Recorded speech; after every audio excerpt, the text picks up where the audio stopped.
Selamat petang, salam sejahtera. Isu hangat petang ini, lebih 80 NGO serah memorandum kepada Agong. Berita sepenuhnya.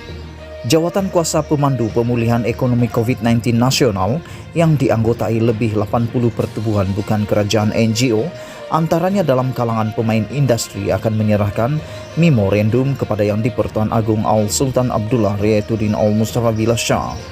Memorandum yang menggariskan 9 kegusaran dan 8 cadangan berikutan kesan penularan pandemik COVID-19 khususnya terhadap sektor ekonomi akan diserahkan selewat-lewatnya dalam tempo 2 hari lagi.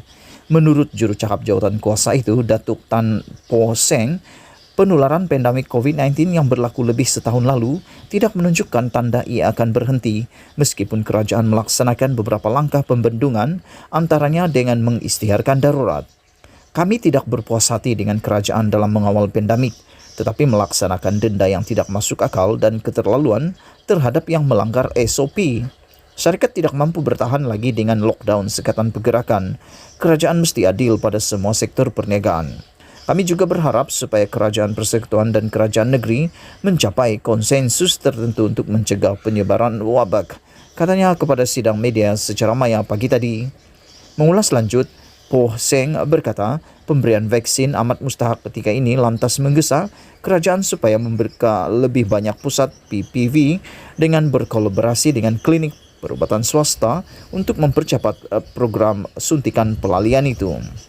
Justru, beliau berharap kerajaan memberi keutamaan untuk memberi vaksin kepada kumpulan industri dan komersial termasuk pekerja asing dalam usaha mengaktifkan sektor ekonomi yang terjejas ketika ini supaya pengangguran dapat dikurangkan dan mengelak lebih banyak perniagaan ditutup.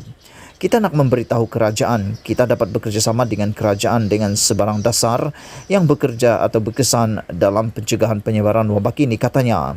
Dalam memorandum itu, antara kebimbangan yang disenaraikan adalah dakwaan pengisytiharan darurat yang tidak mampu menyelesaikan penularan pandemik COVID-19 dan ketidakpuasan hati rakyat dengan pendekatan yang kurang berkesan oleh kerajaan untuk memerangi pandemik. Memorandum itu turut menggariskan cadangan antaranya mempercepatkan program vaksinasi dengan mengutamakan golongan industri dan komersial, memohon Bank Negara Malaysia BNM menyediakan moratorium otomatik tanpa syarat kepada peniaga serta pelan bantuan kewangan mencukupi untuk menangani isu pengangguran dan pekerja swasta termasuk ahli keluarga. Berita dipetik dari BH Online. Sekian isu hangat petang ini. Jangan lupa tekan butang subscribe dan kita jumpa lagi. Bye-bye.